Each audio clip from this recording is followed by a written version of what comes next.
home, put your hands together for the president and founder of the National Action Network, the Reverend Dr. Al Sharpton.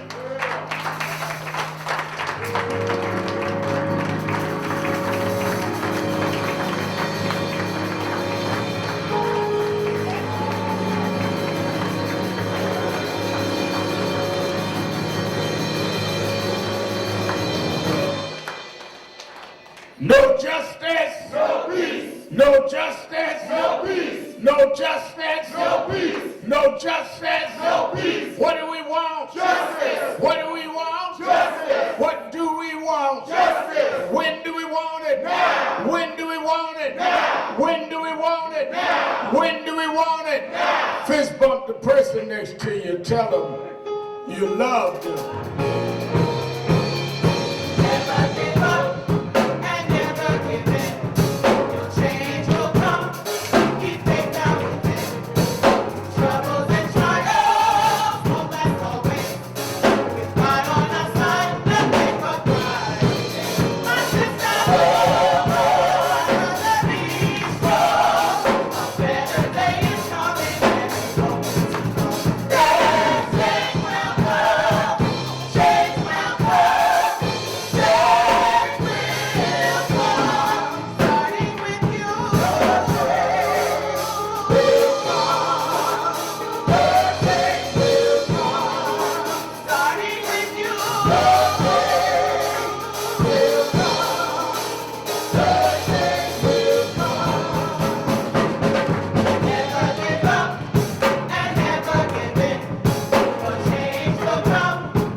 National Action Network Change Ensemble, give them a big hand.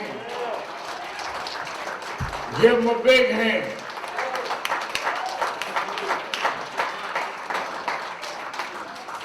Certainly we're happy to be with you another Saturday morning for the Saturday Action Rally, and for you that are here live at the House of Justice, 145th Street and Lenox Avenue, and for you that are listening live on 1190 WLIB AM in New York, and you watching us live stream all over the country at nationalactionnetwork.net.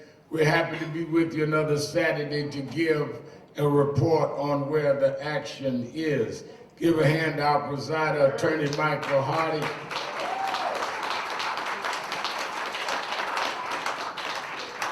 Give a hand to our inspirational preacher this morning, Reverend Waterman.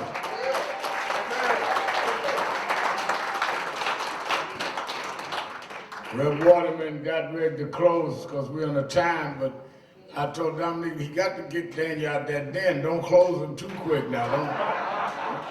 Don't leave Daniel with the lions. I won't know what happened in that den. Give him another hand, Antioch Baptist. Give a hand to our candidate for mayor who's running for mayor, a brother. I started making him an attorney, but he's not. Brother Ray McGuire is with us this morning. And we heard from Senator Benjamin running for controller and dealing with Shawana Vaughn and the work that he's doing around this law. We are very supportive of Shawana, and this issue of mental health and incarceration is not a their issue, it's an our issue. And I think that we need to begin to deal with these issues like we understand we are one family.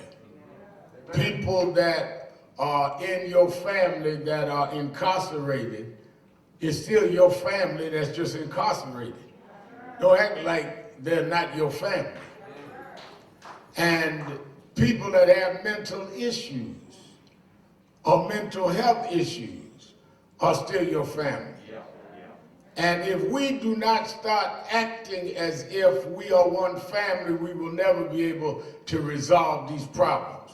Some of us never identify with a problem until we are in trouble or are the problem. So I'm very happy to work with him on Shawana on this issue, and as I said, he's running for city council and Ray's running for mayor. I'm the only one up here not running for nothing. What you running for, John? You running for something?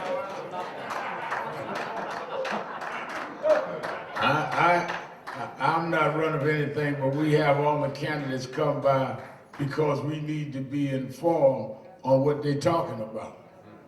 One of the things I've learned in politics is don't let the media tell you what they're saying. Let them come tell you themselves. And if they don't want to tell you, then they don't want you to vote for nothing. Warren Waterman, ain't you running for something? City council. He's running for city council. I told you everybody up here running for something. He's running for the city council, Reverend Waterman. That's why he was messing with Daniel in that den. I'll give him 9. All right. Give him another hand, Reverend Waterman. I want to get to several things, but let me start by saying that we are certainly all in prayer for those in Texas. We have 2 members of our national board, Reverend Anderson and Reverend Ralph West, who pastor major churches in Houston, Texas. And what has happened in Houston and all of Texas and the rural areas of Mississippi is something that we are concerned about and something that we clearly need to be praying for those to survive. The whole setup, the infrastructure that the state took over, and then as the state took it over and it faltered, this governor down there has played all kinds of excuse games rather than dealing with the flaws that could have been dealt with, but they chose and did nothing about. And then in the middle of that, the senator decides he gonna go to Cancun while members of his state, citizens, constituents, sitting with no electricity, no lights, no heat, and no water. And he decides to go to Cancun. And then when they catch him, he said, well, my 11 and 12-year-old daughter made me go.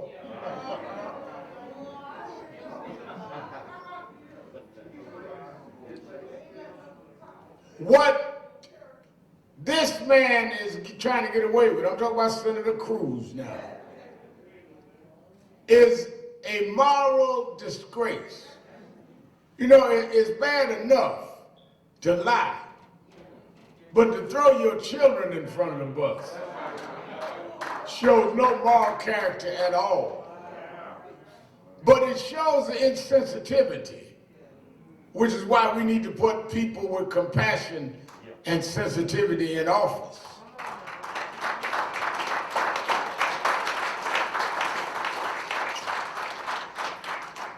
It shows no sensitivity at all. I mean, I don't understand how you could leave people that are in that kind of situation. Let me bring them on in. Attorney Ben Crump, our civil rights attorney, is in the house. He's going to be joining us in a minute. How people can turn the Crump.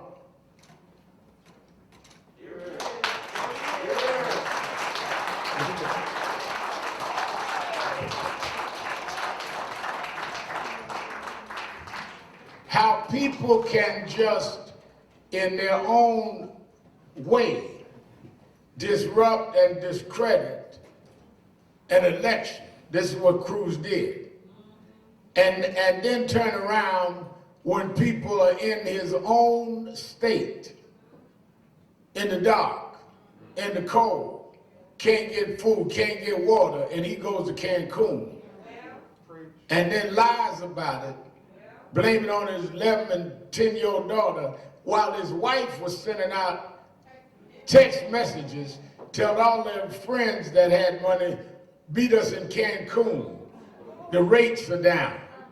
This man is the one that stood on the floor of the Senate and said, don't certify the electoral college votes, and said he was standing up for the people. Well, we see what kind of standing up for the people he was about. Leaders don't run from trouble, they run to trouble.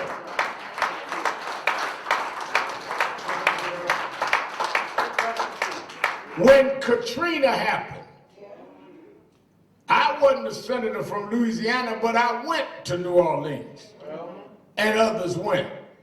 Flint, Michigan, we went to Flint, Michigan when the water was polluted. We didn't go the other way, we went where it was. He left trouble.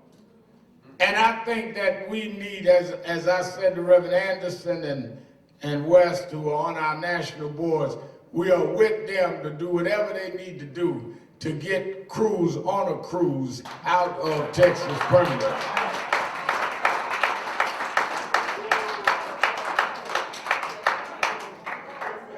Let me also say this, that we are dealing with the whole question, as you see what is going on in the state of New York, and I'm on live on LIB, so I want our New York crowd.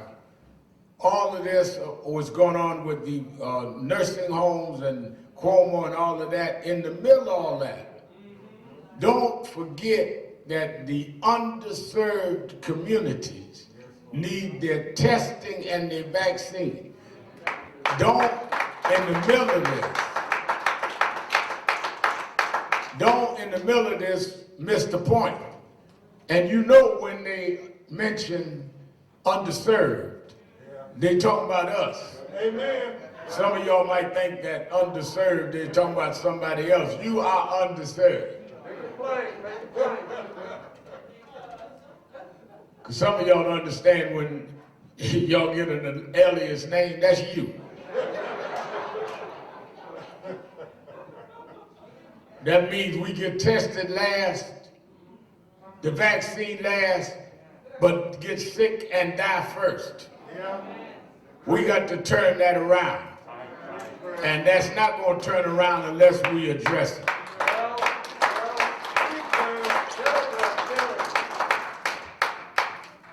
And lastly, and I'm going to bring in our point today, I want to say that I watched, as many of you did, the Henry Louis Gates special on the Black church.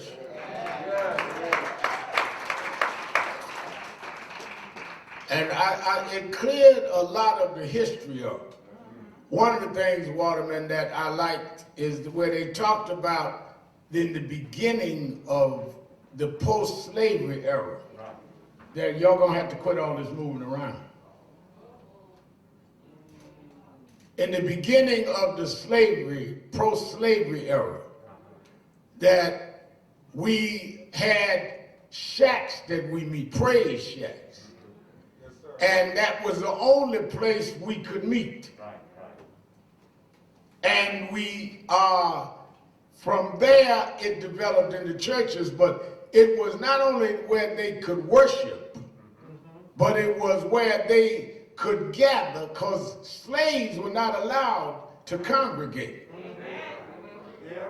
So when they met for their prayer service or their praise service, they also could say, well, you know, so-and-so had a baby down at Mr. George's plantation, or so-and-so died at Mr. Jones' plantation.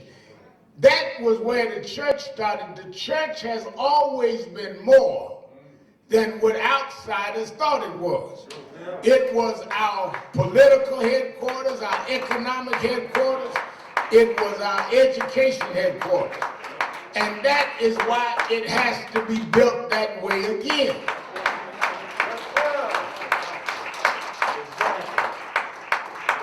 Now, when we go all the way through the African American experience and get to Dr. King and them formalized the social arm of the black church.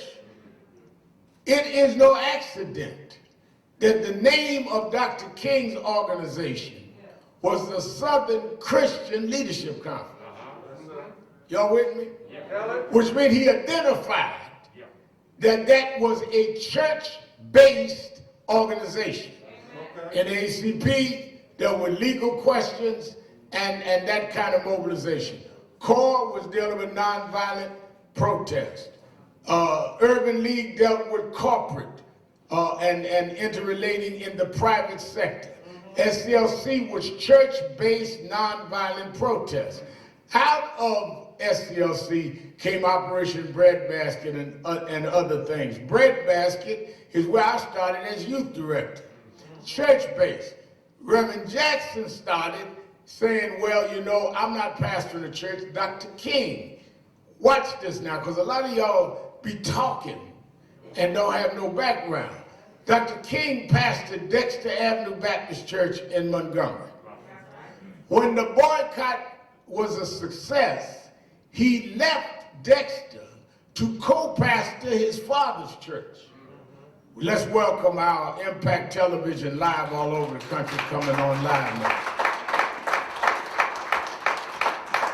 Dr. King left Dexter to co-pastor his father's church so he'd be free to be available all over the world. We then see Reverend Jackson, who never pastored a church. Why? To be free all over the world. Started having Saturday meetings. We picked that up in Nan because I grew up under Reverend Jackson, Reverend Jones.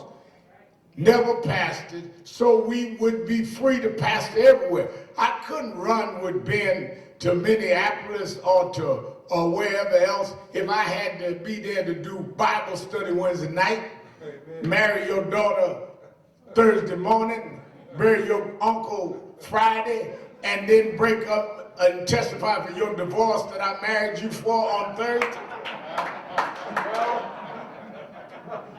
Pastor got to do all of that. By not pastoring, then all of the pastors could support us because we're not competing with them. If you pastor and they say, I ain't going up there to sharpen the meeting, he might take my members. All your members can come here on Saturday because they're going to you on Sunday. So there was a strategy. There was a strategy that I keep telling y'all don't know how to organize. The idea of Saturday was you're not competing with Sunday. You're not pastoring. So we become the social justice arm of the black church. That's why 2/3 of our board are black pastors. Y'all don't know we think this stuff out. So I was glad that Henry put a little all of that in his profile. Let me say, when we are dealing with bias and racism, you cannot be against bias against you if you're not against bias against everybody.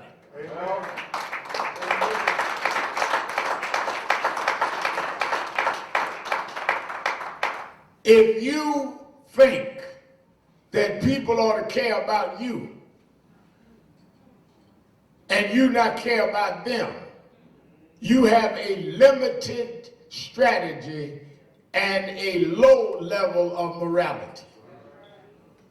When I heard former President Trump continue to give a racial and national kind, a nationality kind of rhetoric to the coronavirus, I knew that he was speaking against Asians just like he had Africans. Just like he called African nations and Haiti S-hole countries. He tried to blame Asian Americans for coronavirus, that if he had done his job and listened to the CDC, we would not have had the level of death and the level of illnesses that we had. The results are that we've seen a rise in bias incidents, hate crimes, and outright viciousness against the Asian American community. Black folk have suffered more than anybody in this country, and we should not have laryngitis while we see Asian Americans treated the way we have been treated.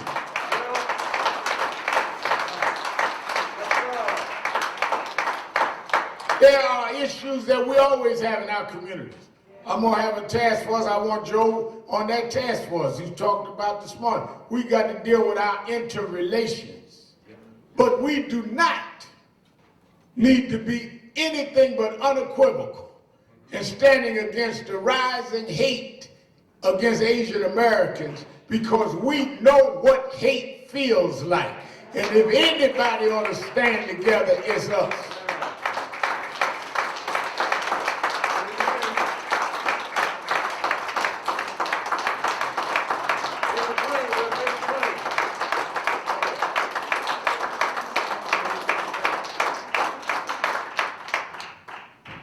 So tomorrow there is a case of Damon Hall that we're going to Foley Square. There's a press conference and rally tomorrow that I'm going to stand with Attorney Ben Crump. And many of you, it's 2 o'clock after church. I'm not telling you don't go to church. Most of y'all going virtually anyway now. And we're going to stand with that. But I've asked them, and I know we on red TV time now, but I asked my friend, State Senator John Lew, to come and be with us. Because when we have fought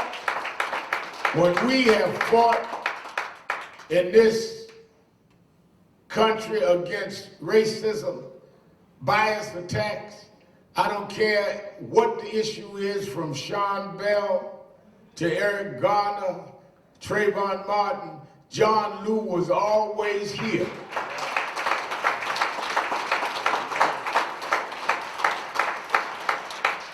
John Lew fought when blacks faced bigotry. I didn't have to call him, he would call me.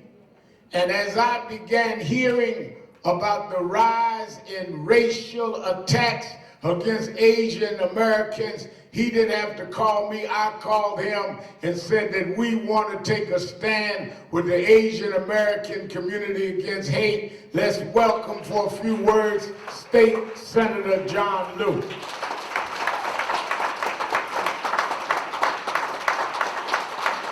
No justice, no peace. Thank you, Reverend Sharpton.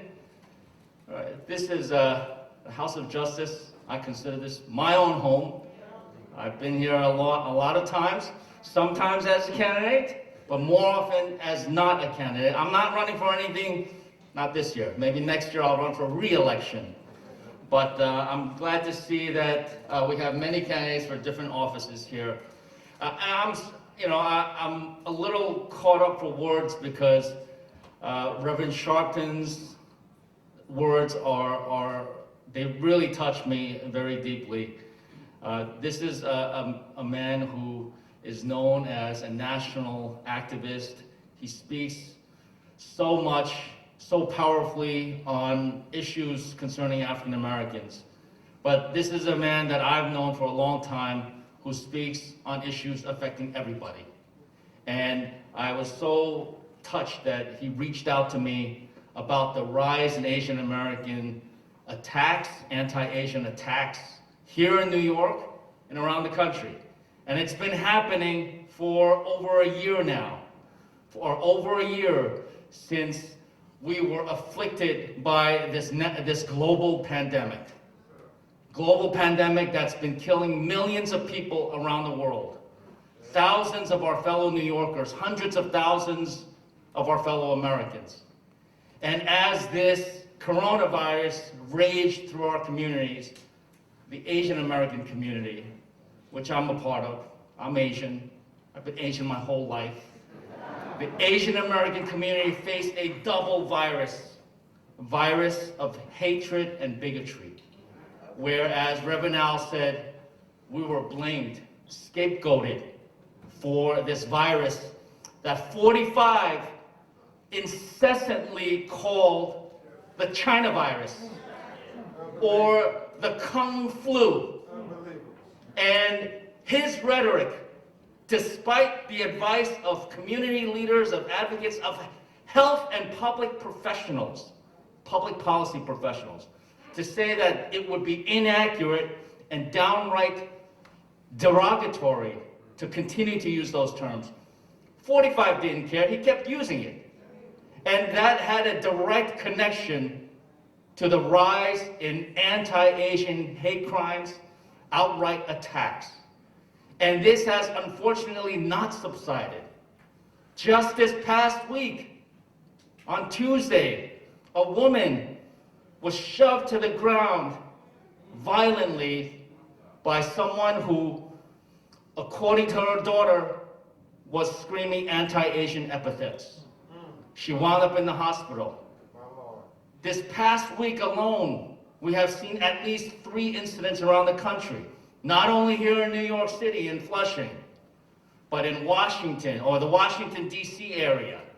In San Francisco, we have seen attacks against Asian Americans, sometimes with explicit racial terms, and sometimes not so overt. But you know, as an Asian American, we understand when we're being singled out for one reason and one reason only, and that is the color of our skin, or some would say the angle of our eyes. That is bigotry at its worst, and we cannot stand for it here in New York or anywhere else in this country. I also want to mention something about what Reverend Al said about this case that we're going to be talking about tomorrow. And I don't want to get into it too much because we have a big case. We have a press conference tomorrow, and Attorney Ben Crump is here. But we are unfortunately no strangers to the killings of innocent people at the hands of law enforcement. And that has happened repeatedly and unacceptably in the black community. Yes. Yes. Sometimes, though, Asian Americans are involved also. Yes. And there was one young Asian guy, 19 years old, who was gunned down by the police. And originally the police said that he was waving a gun at them. Later on, a video surfaced where Christian Hall, the young Chinese guy, had his hands raised in the air. And then you heard the bang, bang, bang, and then he held his stomach and collapsed. It's a big, big case, and Attorney Crump, thank you for taking it on, and Reverend Sharpton, thank you for standing up against this injustice. We need to get to the truth.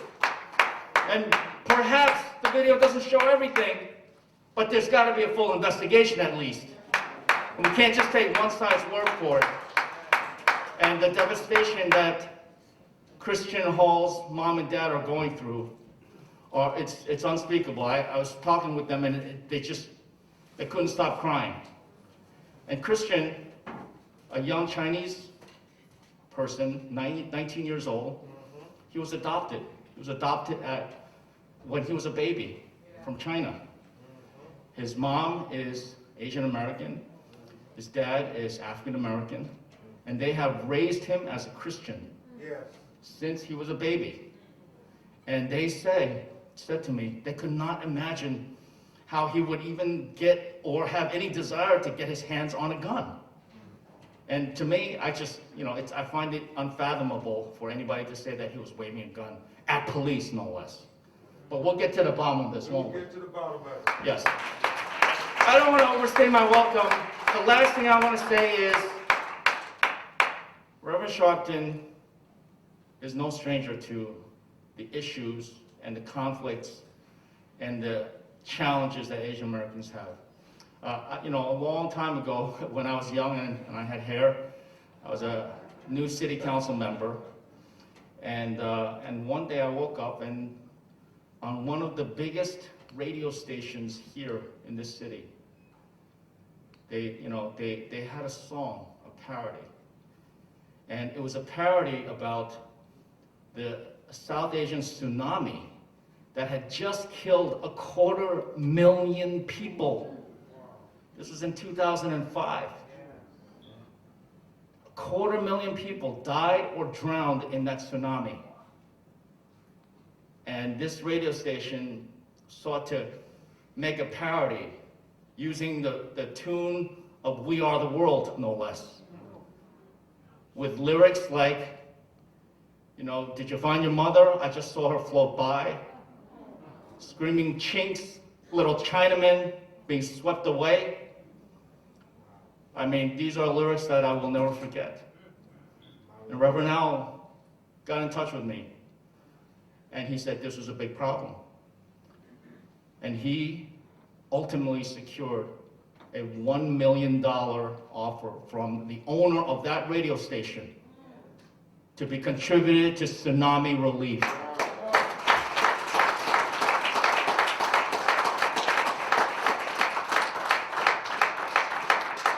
So Reverend Al, I want to personally thank you for what you have done specifically for the Asian American community. And I want to thank all the brothers and sisters here at the House of Justice and across the country on radio and live stream for understanding that we're all in this together. An attack against any of us is an attack against all of us. Thank you. No justice, no peace. Give him a big hand, Senator John Lewis. And we stand with him. I want some of Christian's family is here, and I want them to know the Hall family and Attorney Crump can have them stand. But in this room, you have the mother of Eric Garner, William Carr. In this room, you have one of the brothers of George Floyd. Give him a hand with us this morning. In this room, are known all over the world as the Central Park Five, that Trump tried to get executed, but DNA freed them. One of the Central Park Five here every Saturday. Stand up.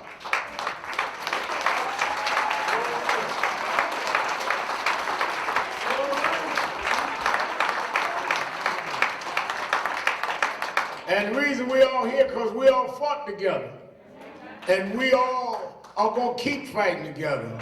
And we're going to fight with the Hall family together. Yeah. Unfortunately, we don't have those in the justice system all the time on our side.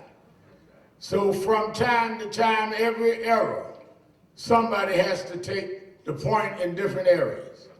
And we've tried to take the point in the civil rights direct action area of National Action Network. But who took the point from Johnny Cochran and Thurgood Marshall before him and has become the Attorney General for black and brown and now red and yellow America that don't have an Attorney General? Let's hear some words from Attorney Ben Crump.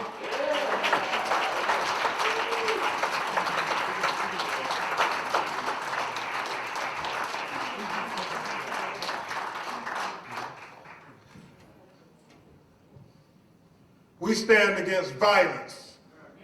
We stand against discrimination, and we stand against bias. But before I begin to make the case about Christian Hall, I want to acknowledge my mentor, my confidant, and many times my co-counsel.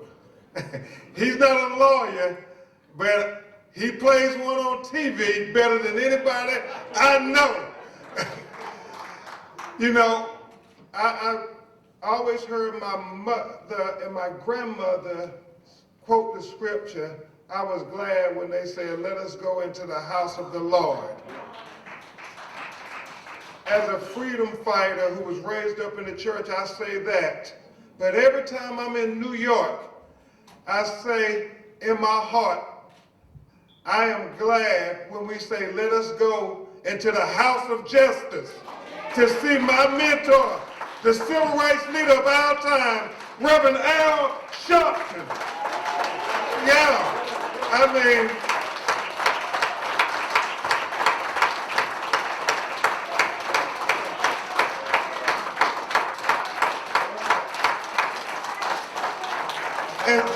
and Senator Lou, the reason why I call him the civil rights leader of our time, because every time I have called on Reverend Al and many others, even before the cameras get there, before people start talking about it on social media, he always answers the bell.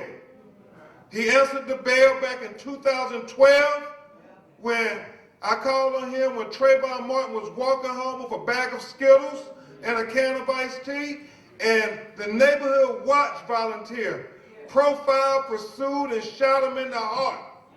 And we all learned about Stand Your Ground, where Reverend Al answered that bell, and then a little while later, I called him about Michael Brown in Ferguson, Missouri, who was shot, as many of the neighbors say, like Christian Hall, hands up, don't shoot.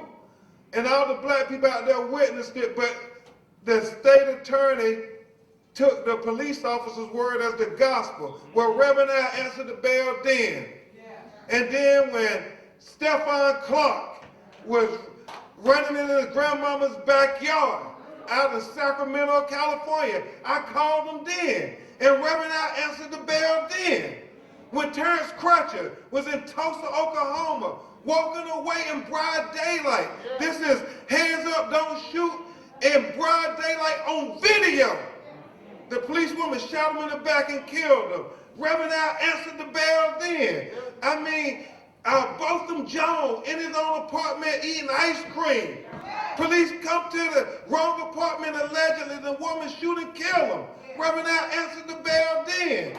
I mean, it gets so deep because I think about all the injustices we fought over the years, and then we come to 2020, where it seems like, Reverend Al, everything has shut down in America because of the coronavirus pandemic, except implicit bias and police brutality.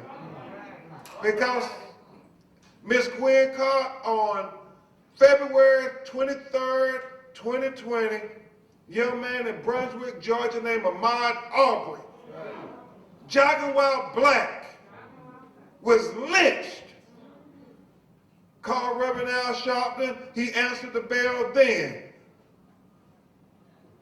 Then a month later, March 26, 2020, our sister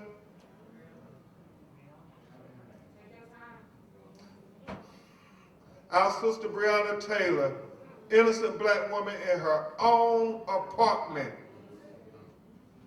The Louisville Metropolitan Police executing an unnecessary, unjustifiable, and senseless and illegal, no, not one, at 1 in the morning, busted in the front door and executed this young queen, leaving 6 bullets in her body while she was practically naked.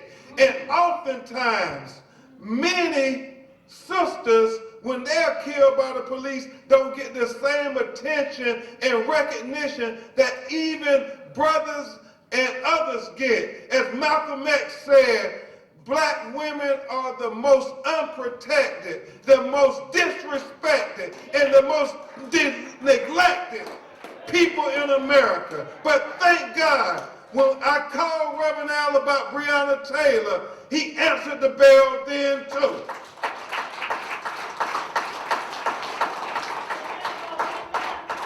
And I have a 8-year-old daughter, and I know Reverend Al have daughters, and every time I think about Breonna, it makes us get so emotional because we try to protect all our children, but fathers really try to protect their daughters, and you just can't think about your child being killed by the people who's supposed to protect them in their own apartment. And then, as we're grappling with that,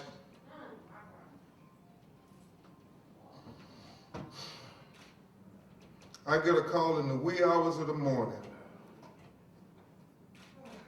May 26th, because the tragedy happened on May 25th, 2020. And I get that call, brothers and sisters here in the House of Justice, and I can't believe it, but then the family tell me, Attorney Crump, just go to social media and type in the name of George Floyd. And I watch the video that over 30 million people have viewed on YouTube alone, probably another 50 million on other platforms, but I watch as George Floyd is literally tortured to death for 8 minutes and 46 seconds with Officer Derek Chauvin of the Minneapolis Police Department knee on his neck while he narrates the documentary of his own death. He says 28 times, "I can't breathe." I mean, the lay people out there begging the police, take your knee off his neck. And literally, they offer him no professionalism, no compassion, no consideration, and no humanity. And George Floyd takes his last breath out on that street as Reverend Al and I conversed. That ambulance was his hearse that we see at the end of the video.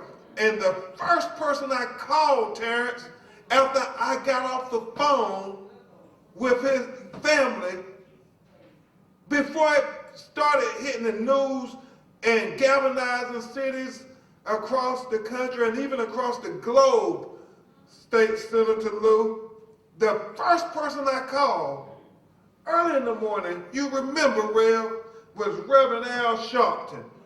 And just like all the times before, I'm so thankful that he answered the bell.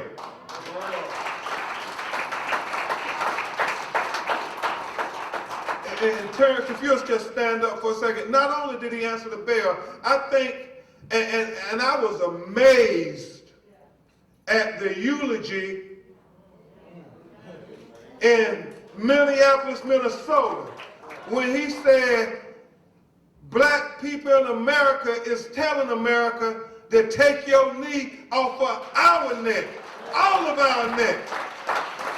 I mean, it was mind-boggling.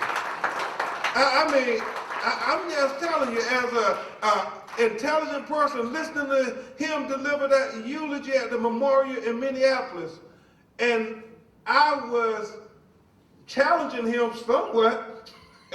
I said, well, when we got to Houston for the final homecoming, Terrence, you remember, I said, well, I don't know how you're going to top Minneapolis.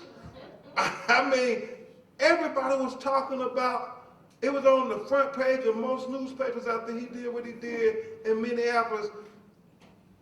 Black America demands America to take your knee off our neck.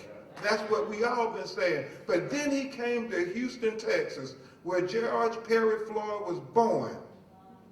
And with Terrence and Philonis and Bridget and Rodney and all, LaTanya, Jaja, all his family, his children, he stood up there and probably gave one of the most mind-boggling eulogies ever preached when he talked about his roots and he talked about his connection to the South Carolina Senator Throne Thurmond, and that we don't have a lineage for black people. There's not a place where we get to go back and trace our roots because they took that away from us. But we were going to give George Perry Floyd a legacy, America, because his life mattered. And that was so deep, because that's what we're doing when we say Black Lives Matter. We're trying to give a legacy to those who were killed and marginalized and swept under the rug as if their life didn't matter, as if they didn't exist. And Reverend Al said in that eulogy that we will give black people a legacy in America. So I am thankful to my mentor, Reverend Al Sharpton. I mean that from the bottom of my heart. Thank you, Terrence.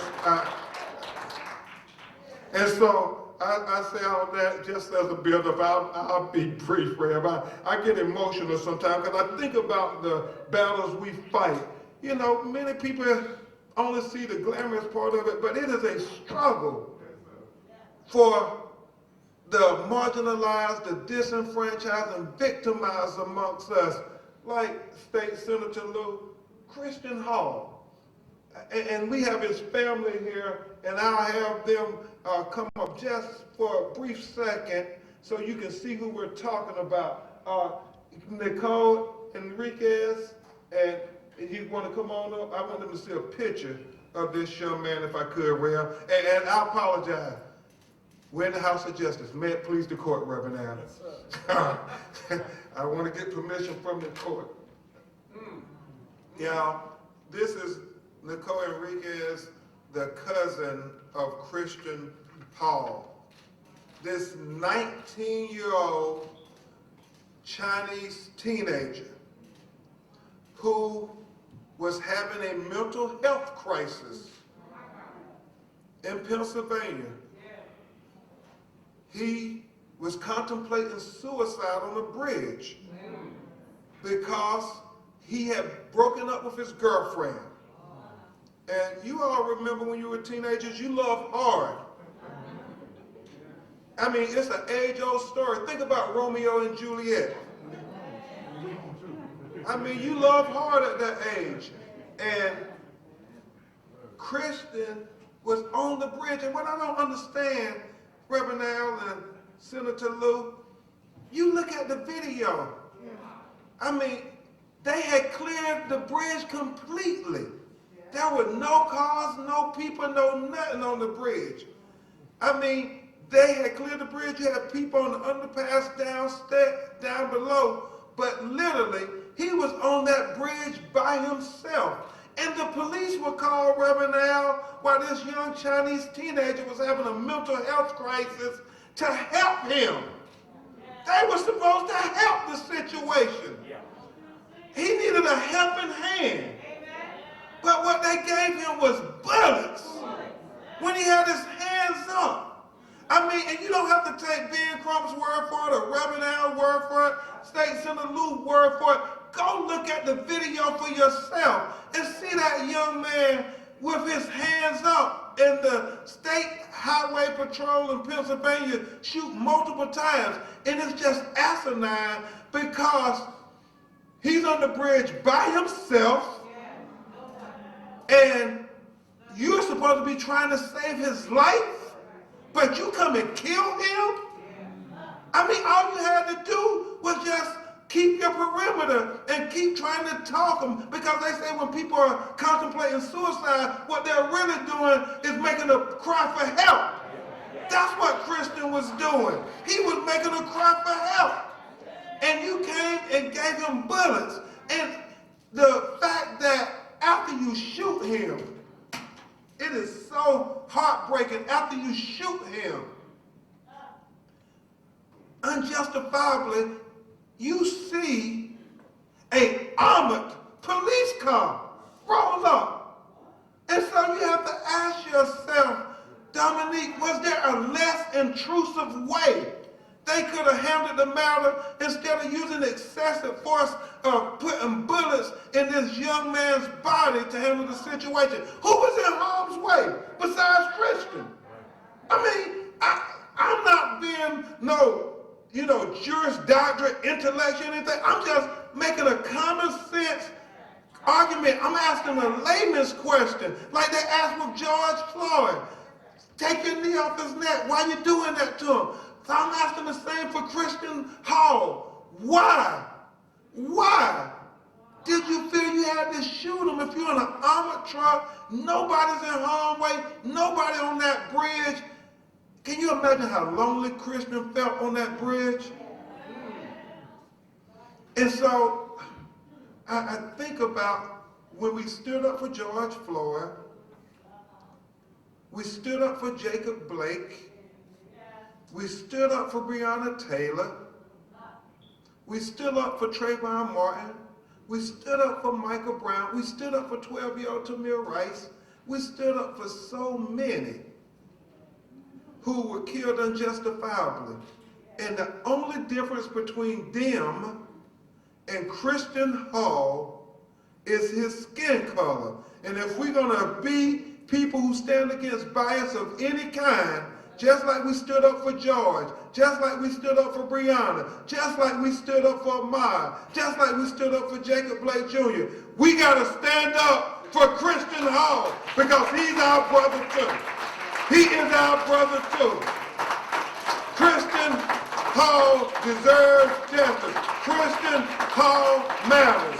Christian Hall matters. Christian Hall matters. Christian Hall matters. Christian Hall matters. Christian Hall matters. Christian Hall matters. And I'll let Rev, do you want to say something? Just really quickly. Thank you very much. Thank you so much. This is emotional for me. I'm here because my cousin and his wife are devastated. They'll be there tomorrow, but Christian Hall's life did matter. This was my cousin. I spoke with him weekly, and we cannot let his life be swept under the rug. We need your help, and we appreciate all of your support. Thank you so much. Give him a big hand. Christian Hall matters. Christian Hall matters. Come on. Christian Hall matters. I don't hear you. Christian Hall matters. Louder. Christian Hall matters. One more time. Hall matters. All right. So 2 o'clock tomorrow, we're gonna meet Attorney Crump and the family down at Foley Square. We have started the appeal today with John Lew, but we're gonna put legs to that appeal tomorrow at Foley Square. And I want his family to know that we'll be there with them tomorrow and any other tomorrow. Police choked Eric Gardner to death 7 years ago. And Miss Carr will tell you we're still with her.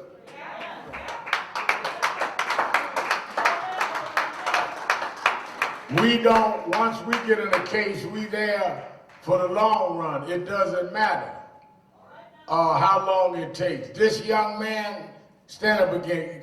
In fact, Corey did 13 years in jail as one of the Central Park Five. A lot of folk don't know this, Attorney Crump. He did 13 years. Falsely accused, coerced about a rape he didn't commit, about a vicious rape. Now, it happened, but they didn't do it in Central Park. His mother and the mother of two of his others, co-defendants came to me. No one would stand up for them but a few activists. I went to court with them and they talked about us like a dog. When they got convicted, we stayed in touch with their family. A man in jail, Ray McGuire, talking to his cellmate, said, you know, them guys in Central Park, this is many years later now, 13 years later, you know they really didn't do that, I did. Jailhouse bragging. His cellmate trying to get out of jail, trying to cut a deal for himself, told on what the guy told him. Some of y'all been to joint know y'all do anything to get out. That's what happened. All of y'all ain't holy in here. Y'all don't know. So the jailhead snitch told on the guy. They took the guy out of jail, Crystal, and did a DNA test and found out the guy matched with the DNA they took from the woman 14 years earlier in Central Park. That's how they exonerated the Central Park Five, which also meant if they took the DNA and matched it 14 years later, that they knew their DNA didn't match 14 years before.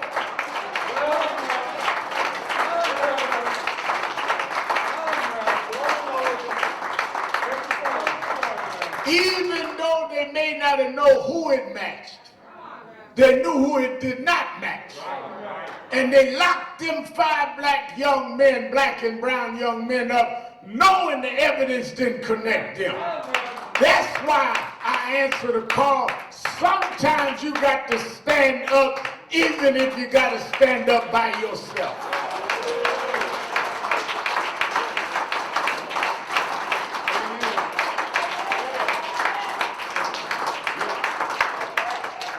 When Kerry Weiss got out, and he did more time than any of them because he was older. He was 16, and they tried him as an adult. When he got out, his mother came, brought him to me, and he said, all I want to do is thank you. And his mother said, the other problem we got, Reverend, is we can't get him a job. Because where are you going to get a job when you just done 13 years in jail for rape? Couldn't finish school. Where is he going? And she said, can you make some connections to get him a job? I said, yeah, he can work right here. And he worked at National Action Network for 3 years until he got his settlement. And they got a big settlement. But let me tell you the difference between some folks.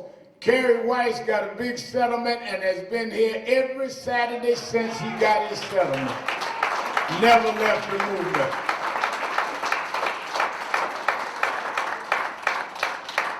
Some folks don't understand that unless you fight for everybody, you can't fight for anybody.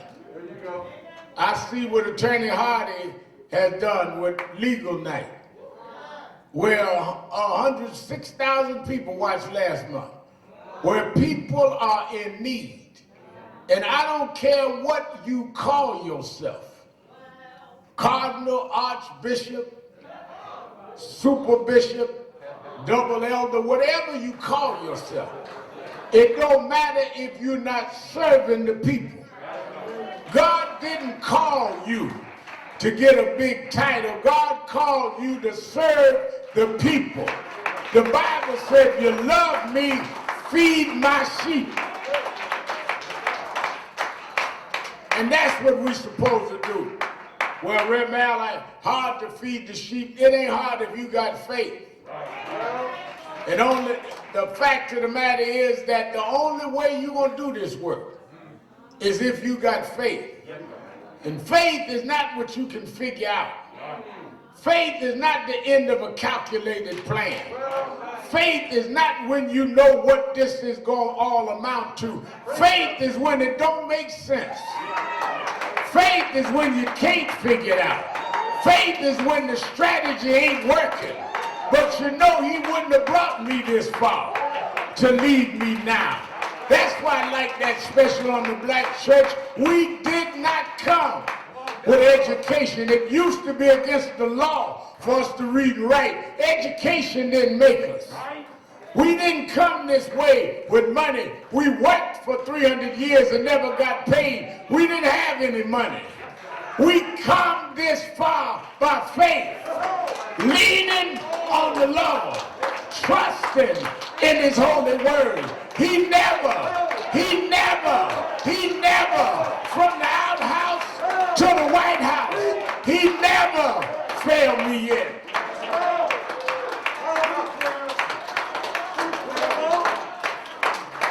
Only time that we ever faltered is when we got weak on our faith. They tell a story in the Bible about when Jesus fed the multitudes. Took 2 little fishes, a few loaves of bread. But right after that, watermen would tell you, they went out to go off into another place. And the Bible said that the disciples and Jesus was going to the other side on the Sea of Galilee. And Jesus told them, y'all go ahead, I'll come behind. Stayed alone to pray and meditate by himself. And the disciples got on the boat, Ben Crump, going to the other side on the Sea of Galilee. And they said out of nowhere some wind came. A storm came on the sea and was about to turn the boat over. But they looked through in the storm. They looked through the wind. And they saw Jesus walking on the water. And Peter yelled at Jesus and said, Master, call for me to come unto you. And Peter stepped out and walked on the water. And when the wind blew, Peter looked down and started sinking. You don't sink till you start looking down. The reason some of us ended up with Donald Trump is we started looking down. He had given us Obama, but we looked down. But don't worry, when we look back up, the Bible said when he looked back up, Jesus grabbed him. When we look back up, we went from Trump to Kamala Harris. If we don't lose our faith, God will make a way out of no way. He opened doors that no one can open, shut doors that no one can shut. Up, you mighty race. Quit whipping. Quit feeling sorry for yourself. Up, you mighty race. You can. You can. You can if you will.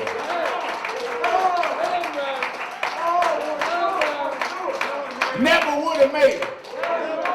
Never would have made it. 13 years in jail, never would have made it. Brother with the knee on the neck, never would have made it. Without you. Give me one verse of that and we going home. Never would have made it. Never would have made it.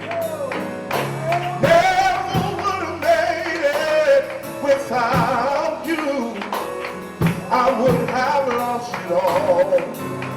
But now I see you were there for me. And I'm stronger. I'm wiser. I'm better. So much better. When I look back over all you brought me through, I can see that you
Everybody's singing. Everybody's singing. Everybody's singing.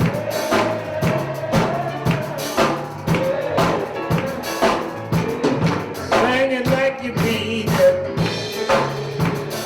Singing like you mean it.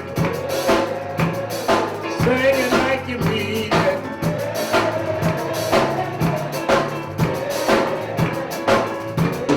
We want justice. We want freedom. Everybody's singing.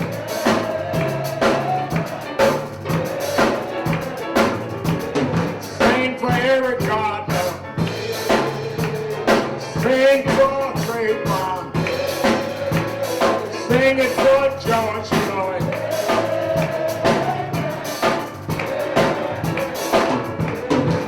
I'm opening the doors of the movement. There may be someone here today that never joined National Action Network. You may be in this auditorium socially distanced, but you can join right now. All you have to do is come down either aisle to me, and we will sign you up right now. You shouldn't observe the movement. You should be part of the movement. All you have to do is come down to me, and we'll sign you up. You that are listening to us live on radio, as we get ready to go off to broadcast both on Impact Television and radio, you can call 1-877-626-4651, 1-877-626-4651, and they're at the phones. You can join on the phone right now.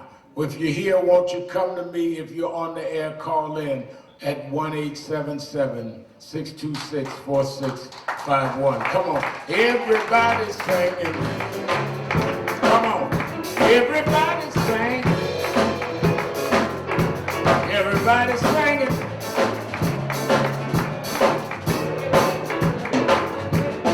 Singing like you mean it. Singing like you mean it. Singing like you mean it.